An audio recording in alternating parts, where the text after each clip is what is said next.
사무엘상 8장입니다. 구약성경 418조 사무엘상 8장 1절부터 9절입니다.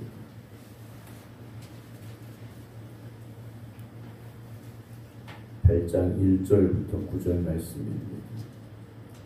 사무엘이 늙음에 그의 아들들을 이스라엘 사사로 삼으니 장자의 이름은 요엘이요 차자의 이름은 아비아라. 그들이 브엘세바에서 사사가 되니라.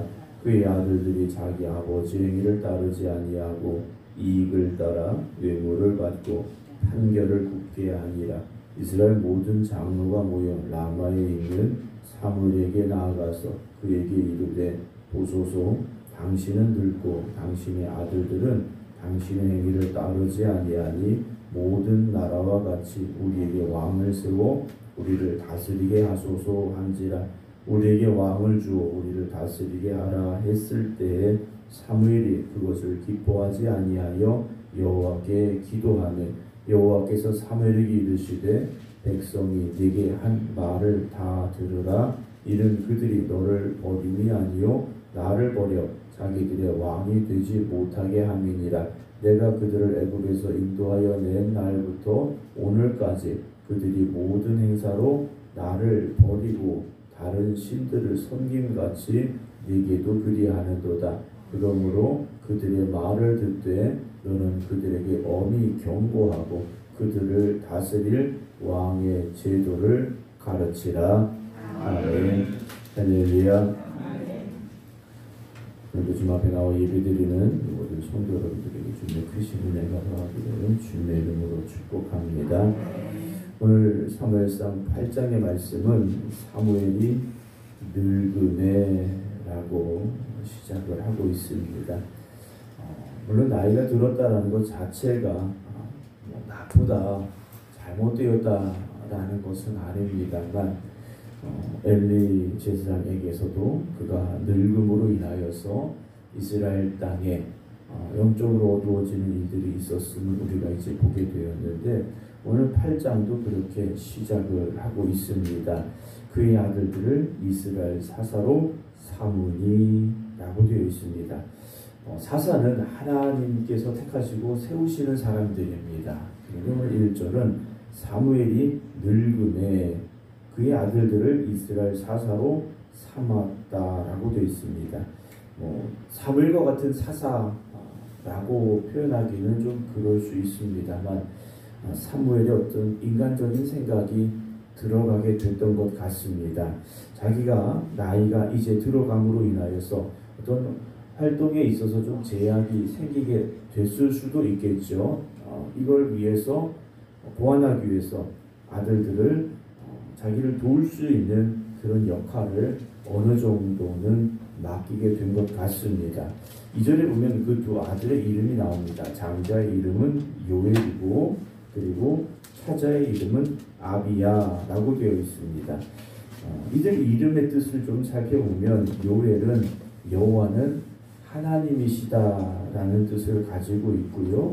그리고 둘째 아비야는 여호와는 나의 아버지시라는 뜻을 가지고 있습니다. 이 이름은 아마도 사무엘이 붙인 이름이겠죠. 자기의 아들들이 여호와는 하나님이시고 여호와는 나의 아버지심을 고백하는 그러한 사람으로 성장하기를 아마 기도하는 마음을 가지고 이름을 붙였을 겁니다. 그런데 사무엘의 그 기대와 또 간절한 바람과는 다르게 3절 보면 그의 아들들이 자기 아버지의 행위를 따르지 아니하고 이익을 따라 뇌물을 받고 판결을 굽게 하였다라고 되어 있습니다. 아마 이 두 아들이 맡은 중요한 역할은 재판, 요즘의 재판과는 조금 다를 수 있겠습니다. 어떤 다툼이나 분쟁이 생겼을 때 그것을 옳고 가름을 시시비비를 판결해주는 그런 역할을 했던 것으로 우리가 추정을 할 수 있는데 정확해야 되죠. 공정해야 됩니다. 그런데 이익을 따라서 어떻게 판결하느냐에 따라서 자기에게 이익이 되느냐 이익이 되지 않느냐 또 뇌물을 받음으로 인하여서 판결을 굽게 하는 즉 공명정대한 판결이 아니라 나에게 뭐 뇌물을 주고 또는 이 판결이 나에게 이익이 되고 이런 것을 따라서 판결을 했다라는 거죠. 그러니까 정확한 판결이 될 수가 없었더라는 겁니다. 참 안타까운 일이 벌어진 거죠. 사무엘은 어려서부터 하나님 앞에 바쳐진 사람이었고 평생을 하나님 앞에 바로 서려고 노력했던 이스라엘의 위대한 사사였음에도 불구하고 그의 두 아들들은요 그렇지 않았더라는 거예요. 신앙은 지식적으로 물려줄 수 있는 것이 아니지 않습니까? 신앙은 지식으로 물려줄 수 있는 게 아니에요. 어제 저희 큰아이가 이제 일주일 또 직장생활 마치고 집에 왔는데 뭐 직장에서 있었던 그런 뭐 일주일 동안의 얘기들이 이렇게 좀 많이 하는 편입니다. 많이 하는데 엊그제는 아이들과 주사위를 던져서 나오는 숫자에다가 2를 더하면 어떤 숫자가 되는가 이걸 했더래요. 지금 뭐 우리가 알고 있는 이제 7살이 되는 그런 아이들인데 아이들이 처음에는 잘 모르더래요. 그래서 가르쳐주고 이런 거야 알려주었더니 대부분의 아이들이 잘 하더래요.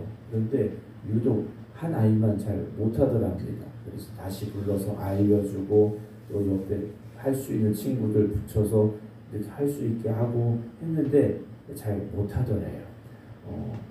그럼 지식은 어떻습니까? 오늘 못하면 내일 또 알려줘서 할 수 있게 만들면 되죠. 그래서 신앙은 그렇게 알려줄 수 있는 문제가 아니지 않습니까? 왜냐? 신앙은 물이 변해서 포도주가 되는 사건입니다. 그렇지 않습니까? 보리떡 5개, 물고기 2마리가 5,000명을 먹이고 12가구리가 남는 역사라는 거죠. 죽은 자가 살아나는 역사라는 겁니다. 신앙은 성경에 이렇게 돼 있더라. 이거 너 1000번 읽어라 한다고 그것이 믿어지고 그것이 내 삶의 고백으로 나올 수 있느냐? 그렇지 않다라는 거죠. 신앙은 하나님의 은혜로 이어져 내려가기를 여러분 기도하시기 바랍니다. 뭐 억지로 되는 건 아니지 않습니까? 억지로 되는 건 아니지만 우리는 기도해야 됩니다. 신앙의 유산이 잘 물려져 내려가기를 여러분 기도하시고 힘쓰셔야 됩니다. 이 사무엘의 아들들이요 이익을 따라 뇌물을 받고 판결을 굽게 했다라고 되어 있습니다. 사람들은 물론 그렇게 되면 마음이 그렇게 갈 수밖에 없죠. 누가 나에게 뭐 밥을 많이 사줬다 그러면 이건 빚진 게 됩니다. 그래서 좀 어떤 일을 할 때 있어서 그렇게 마음이 휩쓸려 갈 수가 있어요. 그러나 하나님의 일은 그래서는 안 된다라는 거죠. 만약에 목사가 뭐 어떤 분이 밥을 매일 사줘갖고 그 사람만 아우 잘한다 그러고 이러면 안 되지 않겠습니까? 여러분 하나님의 일은요 그리고 하나님은요 그렇게 하시는 분이 아니시라는 거예요. 하나님께서 솔로몬이 1000번제를 드렸으니까 솔로몬만 예뻐하셨느냐? 아니지 않습니까? 성전에서 적은 돈 두렙돈을 드린 여인을 향하여 주님께서 자신의 전부를 드렸다라고 칭찬하셨지 않습니까? 여러분 우리가 하나님 앞에서 세상적인 어떤 기준을 가지고 내가 이렇게 했으니까 하나님이 나를 더 인정해 주시고 이것이 아니라 드리는 이의 진실됨과 신실함과 그의 믿음의 정성을 하나님께서는 기쁘게 보시지 않습니까? 4절 보면 이스라엘 모든 장로가 모였습니다. 모여서 라마, 집에 살고 있는 사무엘에게 찾아갔습니다. 가서 그들이 하는 말이 뭐냐면 그에게 이르되 보소서 현실을 좀 보십시오 라고 말한 겁니다. 당신은 늙고 당신의 아들들은 당신의 행위를 따르지 아니하니 모든 나라와 같이 우리에게 왕을 세워 우리를 다스리게 해달라 라고 요청을 하고 있습니다. 그들의 눈에 보이는 건 사무엘은 나이 들었고 사무엘의 아들들은 부정하고 부정직하고 잘못된 길로 가고 있고 그럼 우리에게 필요한 것은 무엇이냐? 왕이 필요하다는 거죠. 근데 이 왕을 원하면서 모든 나라와 같이라고 말합니다. 여기서 모든 나라는 하나님을 섬기지 않는 이방의 나라들입니다. 이방의 나라들처럼 되자라는 거예요. 이제는 하나님이 우리의 왕으로서가 아니라 우리도 인간의 왕을 세워서 다른 나라들 같이 부강하고 좀 잘 살아보고 뭐 이런 이야기들을 하고 있다라는 거죠. 6절 우리에게 왕을 주어 우리를 다스리게 하라 했을 때 사무엘이 그것을 기뻐하지 않았습니다. 이건 하나님이 기뻐하시는 게 아니었기 때문에 하나님 앞에 나아가서 사무엘 선지자가 기도하기를 시작합니다. 여호와께서 사무엘에게 이르시되 백성이 네게 한 말을 다 들어줘라 그래. 그들이 원하니 들어줘라 그래. 이는 그들이 너를 버린 게 아니라 나를 버렸다. 그래서 내가 자기들의 왕이 되지 못하게 하는 거다라고 하나님께서요 사무엘을 위로해주고 계십니다. 사무엘 입장에서는요 평생을 하나님 앞에 붙잡혀서 이스라엘의 사사로 살아왔는데 당신 늙었지 않습니까? 이제는 당신 그 역할을 좀 내려놓으세요 라고 하는 이 말이 참 서운했을 수도 있을 겁니다. 그런데 하나님께서 보시는 건 뭡니까?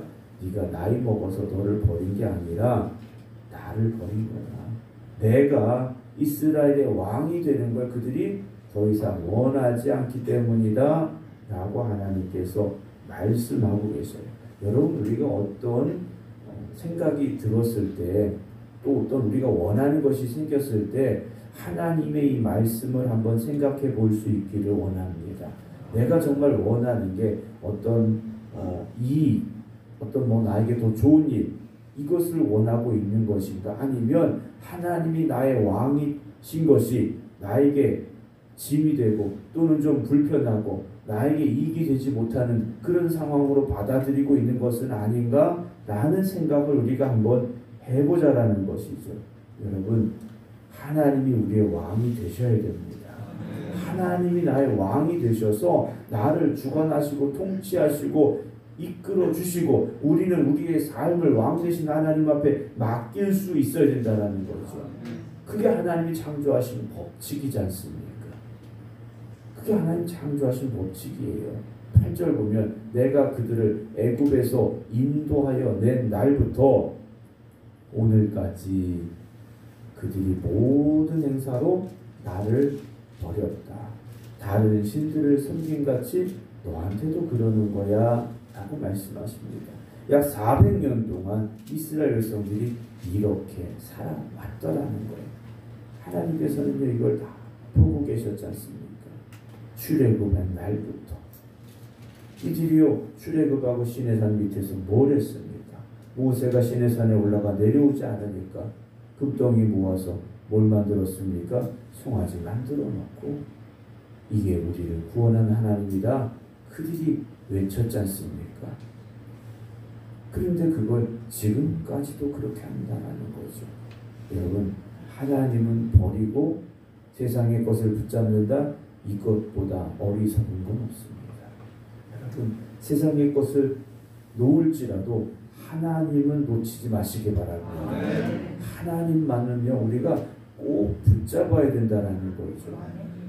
9절에 그러므로 그들의 말을 듣되 너는 그들에게 엄히 경고하고 그들을 다스릴 왕의 제도를 가르쳐 줘라 라고 하나님께서 말씀을 하고 계십니다.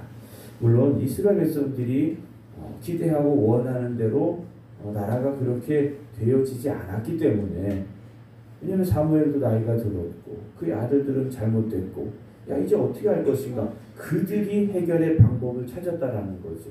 여러분 해결의 방법을 우리가 찾으려 하는 것이 아니라 하나님께 구하시기 바랍니다. 하나님의 뜻을 구하시고 하나님 주는 방법을 쫓아가시기 바랍니다. 그게 때로는 내가 보기에는 어리석은 것 같을 수 있습니다. 내가 보기엔 어리석은 것 같을 수 있어요. 자 가서 물을 떠오라. 아니 포도주가 떨어졌는데 물을 떠오랍니다. 그리고 그 물을 잔치상에 갖다 주라는 겁니다. 여러분 이것만큼 어리석은 일이 어디 있습니까? 말도 안 되는 거지 않습니까? 그런데 그 말이 안 되는 걸 말이 되게 하셨지 않습니까? 가장 좋은 포도주로 바꾸셨지 않습니까? 여러분 우리가 그렇게 우리에게 주어진 삶을 살아갈 수 있기를 원합니다. 내 뜻대로 안 된다.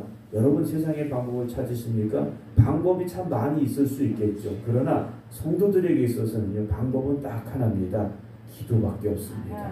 하나님 앞에 맡기시고 기도하시고 하나님의 도우심을 구하시고 하나님의 위로를 구하시기 바랍니다. 그때 하나님께서 여러분과 함께 하실 것이고 하나님이 나의 왕이 되심을 고백하며 살아가는 백성들을 하나님께서 결코 버리지 아니하심을 믿으시기 바랍니다. 오늘도 하나님이 나의 왕이 되시는 그 날이 될 수 있기를 주님의 이름으로 축원합니다. 기도하겠습니다. 이스라엘 백성들을 택하시고 함께 하시고 그리고 애굽에서 구원하시고 가나안 땅으로 인도하셔서 그곳에서 하나님의 은혜 가운데 살게 하신 하나님의 크신 은혜와 사랑이 있었습니다. 그런데 이스라엘 백성들은 그들의 왕 되신 하나님을 온전히 섬기지 않았고 우상을 따라갔고 세상을 바라보았습니다. 오늘 사무엘이 나이가 들었고 그의 두 아들들이 온전히 하나님 앞에 서지 못하여 정직하지 못한 삶을 살고 있음을 그들도 보게 되었습니다. 그들이 하나님 앞에 인간적인 왕을 요구하고 있음을 보게 됩니다. 하나님께서 우리의 왕이 되셔서 이 상황을 해결해 주시기를 기도했어야 되는데 하나님 우리에게 처한 이 문제를 하나님께 맡깁니다. 하나님 도와주시옵소서 구하였어야 되는데 그들은 인간적인 생각으로 인간의 왕을 요구하고 있었습니다.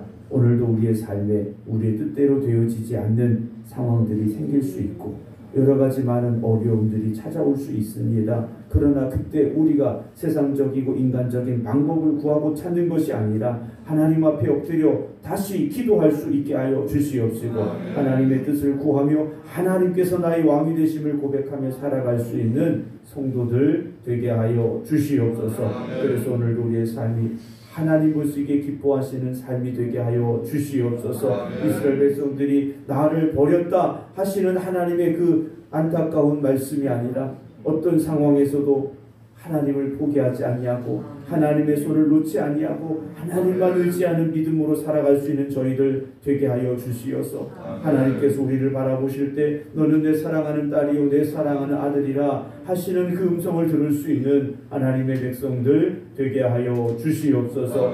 이제는 우리 주 예수 그리스도의 은혜와 아버지 하나님의 무한하신 사랑하심과 성령님의 감동 감화 교통하심이 오늘도 하나님께서 나의 왕이십니다 고백하며 기도드리는 모든 성도들 위해 이제부터 영원토록 함께 하시기를 간절히 축원하옵나이다. 아멘.